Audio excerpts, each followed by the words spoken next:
शांति, ओम शांति। आज बाबा के 8/10/2022 के महावाक्य।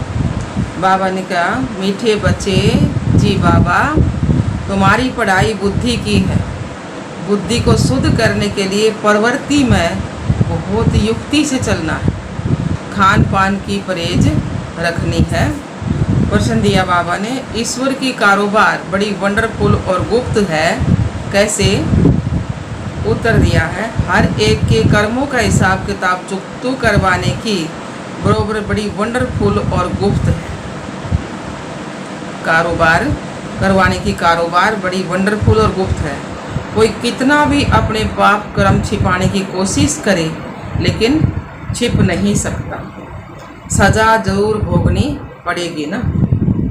हर एक का खाता ऊपर में रहता है। इसलिए बाप कहते हैं, बाप का बनने के बाद कोई पाप होता है तो सच बताने से आधा माफ हो जाएगा, सजाएं कम हो जाएंगी। छिपाओ मत। कहा जाता ना, कख का चोर सो लख का चोर। छिपाने से धारणा हो नहीं सकती। ओम शांति। किसकी याद में बैठे हो? बाबा की याद में बैठे हैं ना। बच्चे समझते हैं कि माता पिता बाप दादा अभी आएंगे, आकर हम बच्चों को अपना वर्षा देंगे। बाबा से हम फिर से 5000 वर्ष पहले मौखिक स्वर्ग का वर्षा ले रहे हैं। यह तो हर एक के दिल में होगा ना। अभी इस नरक रूपी भंबोर को आग लगने वाली है। तुम्हारा इस दुनिया वालों से कोई भी ताल्लुक नहीं है। तुम्हारे लिए ज्ञान भी गुप्त है तो वर्षा भी गुप्त है ना। लौकिक बाप का वर्षा तो प्रत्यक्ष होता है ना। बाप की यह जायदाद है ना, तो आंखों से देखते हैं, तो बाप को भी देखते हैं और वर्षे को भी देखते हैं। अब हमारी आत्मा भी गुप्त है। इन आँखों से आत्मा को न परमात्मा को देख सकते। लौकिक संबंध में अपने को शरीर समझ, इनको शरीर को भी इन आँखों से देखते हैं ना, और शरीर देने वाले बाप को भी देखते हैं। टीचर गुरु को भी देखते हैं। यहाँ तो यह बाप टीचर गुरु सब है गुप्त। बच्चे जानते हैं, हम आत्माओं को अब ज्ञान का तीसरा नेत्र मिला है ना। आगे तीसरा नेत्र नहीं था। आत्मा सोई पड़ी थी। अब आत्मा को जगाते हैं तो आत्मा भी गुप्त है। जैसे आत्मा आकर शरीर में प्रवेश करती है, वैसे शिव बाबा भी इस शरीर में आकर के हमको फिर से स्वर्ग का मालिक बना रहे। बुद्धि भी कहती है ना, हमने अनेक बार बाप से वर्षा लिया है, आधा कल्प के लिए, फिर आधा कल्प गवा देते हैं। अब फिर से हम श्रीमत पर अपनी राजधानी स्थापन कर रहे। श्रीमत देने वाला भी गुप्त है ना। तुम्हारी आत्मा जानती है कि हम परम पिता परमात्मा से गुप्त रूप से सुन रहे हैं। आत्म अभिमानी जरूर बनना है। पहले आत्मा है, पीछे शरीर है। आत्मा अविनाशी और बाप भी अविनाशी। बाप जो शरीर लेता है वह भी विनाशी है। ब्रह्मा बाबा का शरीर ले है, वो भी विनाशी है। इस शरीर में आकर बच्चे बच्चे कहते हैं। ब्रह्मा बाबा के शरीर में आकर बच्चे बच्चे कहते हैं ना शिव बाबा, और समर्थी दिलाते हैं कि मैं आया हूँ तुमको देवी सतयोगी स्वराज्य के लिए पुरुषार्थ कराना। पुरुषार्थ भी पूरा करना है। सतयुग में सिर्फ तुम्हारा ही राज्य होगा। तुम राज्य करते थे, फिर पुनर्जन्म तो लेना होता है ना। जो श्री कृष्ण की वंशावली अथवा देवी कुल के थे वहीं फिर रहेंगे। दूसरा फिर कोई भी नहीं होगा। चंद्रवंशी कुल भी नहीं होगा। यह तो बहुत सहज बातें समझने, ये तो बहुत सहज बातें हैं ना समझने की। बरोबर सतयुग में कोई भी धर्म नहीं था ना। अभी तो ढेर धर्म है, आपस में लड़ते और झगड़ते रहते हैं। अनेक तालियां बजती रहती हैं। सतयुग में धर्म ही एक है तो ताली बजती नहीं ना। तो तुम बच्चे गुप्त ही अपना राज्य स्थापन कर रहे हो। हर एक कहेंगे हमने अपने राज्य में उच्च पद पाने का पुरुषार्थ कर रहे। तो इतनी बहादुरी भी तो चाहिए ना। तुम्हारा नाम ही क्या है? शिव शक्तियाँ। शेर पर सवारी कोई होती नहीं है ना। यह महिमा दिखाई है, इसलिए शक्ति को शेर पर बिठाते हैं। तुम कोई शेर पर तो नहीं बैठते हो, तुम तो माया पर जीत पाने वाले हो ना। यह पहलवानी दिखाते हो, इसलिए तुम्हारा नाम शिव शक्ति से ना रखा है ना। यूँ तो गोप भी है, परंतु मेजोरिटी किसकी है? माताओं की है। अपवित्र प्रवृत्ति मार्ग से पवित्र प्रवृत्ति मार्ग में तुम ले जाते हो। तुम जानते हो सतयुग विष्णुपुरी में हम बहुत ही सुखी थे। पवित्रता, सुख, शांति, सदैव पवित्रता, सुख, शांति सब कुछ था। यहाँ तो कितना दुख है। घर में बच्चे कपूत होते तो कितना तंग करते हैं, वहाँ तो सदैव हर्षित रहते हैं। तुम जानते हो बेहद का बाप फिर से बेहद का सुख देने आया है ना। तो बाप कहते हैं बल गरज स्वभाव में रहो, सिर्फ बुद्धि में यह धारणा करो, यह पढ़ाई बुद्धि की। घर में रहते हुए बाबा की श्रीमत पर चलो। खान पान से भी असर लग जाता है ना। बाहर का खान पान खाएंगे तो उसका भी असर लग जाता है ना। इसलिए युक्ति से चलना है। हर एक का कर्म बंधन अपना है ना।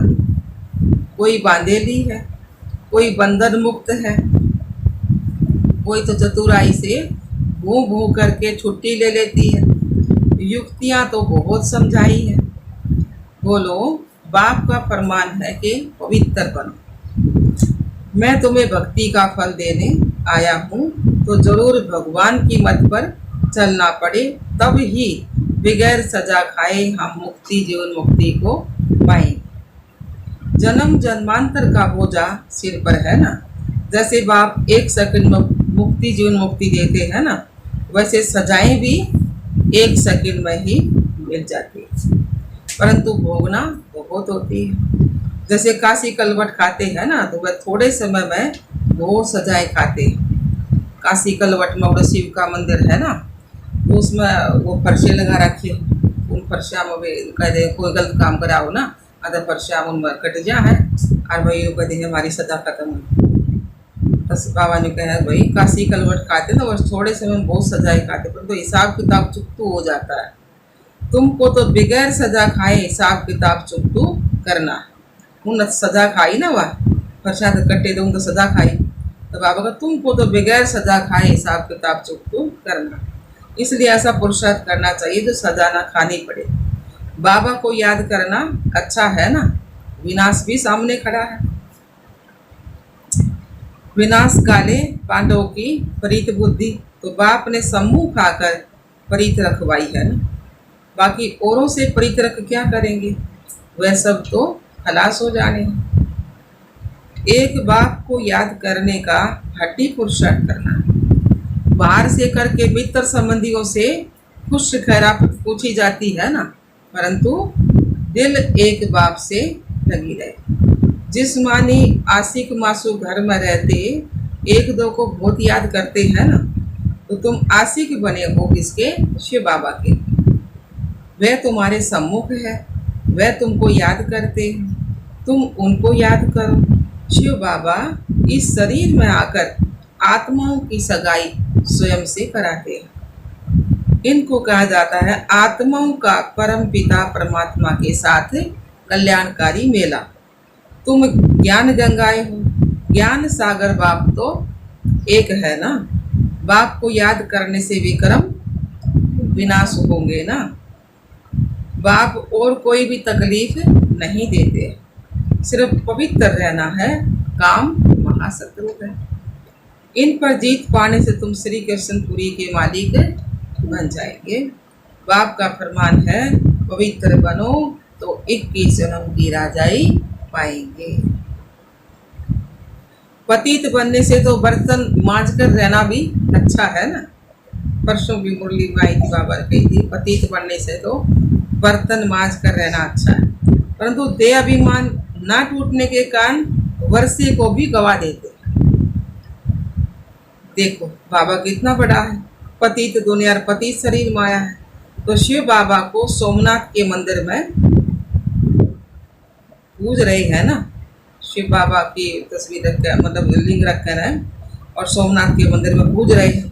तो वहीं बाबा इस समय देखो कितना साधारण बैठे हैं, परमात्मा आगे।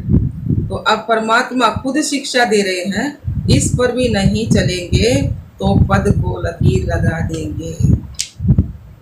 बाबा खुद शिक्षा दे रहे हैं। तो शिव बाबा अगर मातरमा आ गए तो बाबा का इस पर भी नहीं चलेंगे ना तो पद को लकीर लगा देंगे। बाप कहते हैं बच्चे पवित्र बनो। अभी सब भ्रष्टाचारी है ना, श्रेष्ठाचारी उनको कहा जाता है जो पवित्र रहते हैं। गवर्नमेंट ने सन्यासियों का झुंड बनाया है कि तुम सबको श्रेष्ठाचारी बनाओ, परंतु श्रेष्ठाचारी तो होते ही कब हैं? सतयुग। यहाँ कोई हो ना सके, पवित्र ही श्रेष्ठ कहे जाते हैं ना। तो सन्यासी पवित्र हैं, परंतु फिर भी अपवित्र से जन्म तो लेते हैं ना, क्योंकि है ही माया का राज्य। कोई योग बल से जन्म तो लेते नहीं है। बाप बच्चों को समझाते हैं दिल हमेशा साफ रहनी चाहिए, जरा भी अहंकार ना रहे, बिल्कुल गरीब बन जाना अच्छा है ना। बाप है गरीब निवाज, वाह गरीबी वाह, गरीबों को साहूकार बनाना है ना। तो बाप कहते हैं भारत को गरीब से साहूकार बनाता हूँ ना। भारतवासी ही बनेंगे और भारतवासी ही बनेंगे और बनेंगे वह जो बाबा की श्रीमत पर चलेंगे, वही स्वर्ग के मालिक बन सकेंगे ना। बाप सहज राजयोग सिखलाते ही हैं श्री कृष्णपुरी अथवा स्वर्ग का मालिक बनने के लिए। बाप का फरमान है पवित्र बनो और कोई मनुष्य को हम गुरु नहीं मानते। जास्ती खिटपिट होती है पवित्रता पर ही। किसको मार मिलेगी, घर से निकाल देंगे तो वो क्या करेंगे? बाप उनको फिर शरण देते हैं। परंतु ऐसे भी नहीं कि बाबा पास आकर फिर संबंधी याद पड़े और नुकसान करते रहेंगे ना। तो फिर दोनों जहानों से निकल जाते हैं ना, तो ज्ञान की धारणा नहीं करते तो सुधरते भी नहीं, तो पुरानी ही चाल चलते रहते हैं। यहाँ तो कोई भी पाप कर्म नहीं करना चाहिए। तुमको तो पुण्य आत्मा बनना है ना। श्रीमत के आधार पर अपने आप से पूछो यह पाप है व पुण्य है। तो बाप समझाते हैं जो भी पाप किए हैं वह बाप को सुनाने से आधा पाप मिट जाएगा। बहुत बच्चे बताते हैं कि हमने यह किया, ये गुनाह है, फलाने से पतित बने हैं। बाप तो जानते हैं ना कितने भी कर्म किए। समझाते हैं अभी कोई पाप नहीं करो, नहीं तो सजा एकदम 100 गुनी हो जाएगी। फिर धर्मराजपुरी में साक्षात्कार कराएंगे बाबा। तुम ऐसे ऐसे पाप करके छिपाते थे, छिप तो नहीं सकता है, बल नहीं देखते हैं। वह बाप तो अच्छी रीति जानते हैं ना, और कोई ना देखता, बाप तो देखा है ना। धर्मराज के पास सारा खाता रहता है। ईश्वरीय कारोबार बड़ी वंडरफुल और गुप्त है। कहते हैं ना जरूर पाप किया है तब दूसरे जन्म में छी घर में जन्म मिला, तो जरूर जमा होता है ना। ऊपर में खाता तो है ना, अभी वह खाता यहाँ है, इसलिए बाप समझाते रहते हैं अब कोई भी पाप नहीं करना। कख का चोर सो लख का चोर कहा जाता है ना। छोटी सी चोरी करी तो वो फिर बड़ी भी करेगा ना, तो कख का छोटा लत लागी तो कख का चोर सो लख का चोर। तो बाबा ने कहा हाँ, तो बाबा का समझाना चाहिए कि हम बहुत बड़ा पाप करते हैं फिर पद भ्रष्ट हो जाएगा। धारणा नहीं होती तो ईश्वरीय सर्विस भी नहीं कर सकते ना। औरों का भी कल्याण करना है। ऐसे समय बर्बाद करेंगे, पाप करते रहेंगे तो पद भी कम हो जाएगा, फिर कल्प कल्पांतर के लिए वह पद हो जाएगा। इसलिए जितना हो सके ना पुरुषार्थ करना है। पूछते हैं बाबा के पास क्यों आते हो? कहते हैं सूर्यवंशी राजधानी का वर्षा लेने। तो श्रीमत पर जरूर चलना पड़े, देखना है कि मेरे से कोई बुरा काम व पाप तो नहीं होता है, नहीं तो 100 गुना दंड पड़ जाएगा ना। फिर दास दासी जाकर बनेंगे। यहाँ इसलिए थोड़े ही आए हो, मम्मा बाबा कहते हो तो नर से नारायण बनना चाहिए ना। बगैर धारणा के पद कैसे पाएंगे? मम्मा बाबा कहते भी माँ बाप के तख्त पर ना बैठे तो समझेंगे पूरा बढ़ते ही नहीं है। मम्मा बाबा तो नर से नारायण और नारी से लक्ष्मी बनते हैं ना। मम्मा बाबा तुमको भी बाप वहीं पढ़ाते हैं ना, तो बाप से पूरा वर्षा लेना चाहिए। बहुत है जो छिप करके पाप करते रहते हैं, बतलाते नहीं हैं, कितना भी समझाओ फिर भी छोड़ते नहीं है। चोरों को तो फिर आदत पड़ जाती है ना, चोरी बगैर, झूठ बोलने बगैर वह रह ही नहीं सकते। सच्चे बाप के साथ सच ही बोलना चाहिए ना। बाप को बतलाना चाहिए कि हमसे यह पाप हुआ, क्षमा करो। माँ ने पाप करा दिया, अच्छा फिर भी सच बोला है तो पाप आधा माफ हो जाएगा, आधा माफ हो सकता है, नहीं तो पाप बढ़ता ही जाएगा। कोई कहते हैं धंधे में पाप होता है, व्यापारी लोग पाप करते हैं तो धर्माऊ निकालते हैं कि पाप कम हो जाए। तो पाप करके फिर पुण्य में पैसा लगा दिया तो भी अच्छा ही है। 2 नंबर का धंधा है जिसका, तो पाप कर दिया तो फिर बाबा के उसमें लगा दिया, वो भी फिर पुण्य हो गया, वो भी अच्छा है। तो डूबी नाव से लोहा निकले तो वो भी अच्छा है ना। तो ये बाप तो स्वर्ग की स्थापना करते हैं तो सब पुण्य में ही चला जाएगा। दान पुण्य करने वालों का मिलता तो है ना। तो बाप हर एक को समझाते हैं, बाप हर एक बात में मत देते हैं, तो बच्चों को कभी ऐसा काम नहीं करना चाहिए। परंतु माया छोड़ती नहीं है ना, अच्छी अच्छी चीज देखेंगे झट खा लेंगे वो उठा लेंगे। तो ऐसे ऐसे ऐसे पाप कर्म करने से अपना ही पद भ्रष्ट कर लेते हैं। कई बच्चे बाबा बाबा कहकर फिर हाथ भी छोड़ देते हैं। हाथ छोड़ा फिर देखो क्या हाल होगा। माया एकदम ही कच्चा खा लेगी। बाबा का हाथ छोड़ा तो देखो क्या हाल होगा, माया एकदम कच्चा खा लेगी, फिर कोड़ी का भी नहीं रहता। नंबरवार तो होते हैं ना, सुख धाम में कोई तो राजा ही करते हैं, कोई फिर साधारण भी होंगे, दास दासिया भी होंगी ना। अभी तुम बच्चों को बेहद के बाप से बेहद सुख का वर्षा मिल रहा है, इसलिए बाप की श्रीमत पर चलकर पूरा वर्षा लो। मौत तो सामने खड़ा है ना, अकाले मृत्यु तो होती है ना, एरोप्लेन गिरा तो सब मरे।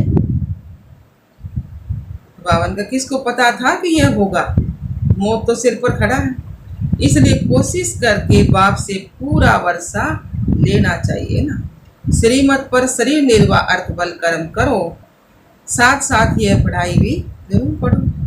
बाप युक्तियां तो सब बतलाते हैं ना, तो पुरुषार्थ कर पवित्र भी रहना है। झाड़ू लगाना, बर्तन मांजना अच्छा है ना। अपवित्र बनने से बाबा ने कहा झाड़ू लगाना और बर्तन मांजना अच्छा है ना, अपवित्र बनने से तो अच्छा है। परंतु देह अभिमानी भी बनना पड़े, देहवान होगा तो झाड़ू लगा बर्तन नहीं मान सकेंगे ना। तो बाबा कहते देह अभिमानी बनना पड़े, आत्मस्थिति में भी होना पड़े। पवित्रता का मान तो है ना, पवित्र नहीं बनेंगे तो पद भी नहीं पाएंगे। यह सब बच्चों को समझाने दी जाती है। बच्चे तो वर्दी को पाते रहेंगे, प्रजा भी बहुत बननी है, एक राजा को प्रजा तो हजारों की अंदाज में चाहिए ना, राजा बनने में तो बहुत मेहनत है। अच्छा जी बाबा, मीठे मीठे सिखला दे बच्चों प्रति माता पिता बाप दादा का याद प्यार और गुड मॉर्निंग। रूहानी बाप की रूहानी बच्चों को नमस्ते। हम रूहानी बच्चों की रूहानी बाप दादा को याद प्यार गुड मॉर्निंग, नमस्ते नमस्ते नमस्ते। हम बाबा के बच्चे सदा रहें हंसते और हंसाते। शुक्रिया मीठी बाप दादा, शुक्रिया बाबा। धारणा के लिए मुख्य सार है। पहला पॉइंट है, इस विनाश काल में दिल की सच्ची प्रीति एक बाप से रखनी है, एक की ही याद में रहना है। दूसरा पॉइंट है, सच्चे बाप से सदा सच्चे रहना है, कुछ भी छिपाना नहीं है। देही अभिमानी रहने की मेहनत करनी है, अपवित्र कभी भी नहीं बनना है। बनता ना, बर्तन मार लो, पोछा लगाओ, अपवित्र होने से तो वो भी अच्छा है। वरदान में दिया बाबा ने, दुख की लहरों से न्यारी रहे, प्रभु प्यार का अनुभव करने वाले खुशी के खजानों से संपन्न हो। दुख की लहरों से न्यारी रहे, प्रभु प्यार का अनुभव करने वाले खुशी के खजानों से संपन्न हो। सार में दिया बाबा ने, संगम के समय दुख के लहरों की कई बातें सामने आएंगी, लेकिन अपने अंदर वो दुख की लहर दुखी नहीं करे। जैसे गर्मी की मौसम में गर्मी होगी, लेकिन स्वयं को बचाना अपने ऊपर है ना। गर्मी की मौसम में गर्मी होगी, लेकिन स्वयं को बचाना तो अपने ऊपर है। तो दुख की बातें सुनते हुए भी दिल पर उसका प्रभाव ना पड़े। जब ऐसे दुख की लहरों से न्यारे बनो, तब प्रभु का प्यारा बने। जो ऐसे न्यारे और परमात्म प्यारे हैं, वही खुशियों के खजानों से संपन्न रहते हैं। स्लोगन दिया बाबा ने, त्रिकालदर्शी व त्रिनेत्री वह है जो माया के बहुरूपों को सहज ही पहचान ले। त्रिकालदर्शी व त्रिनेत्री वह है जो माया के बहुरूपों को सहज ही पहचान ले। अच्छा, ओम शांति।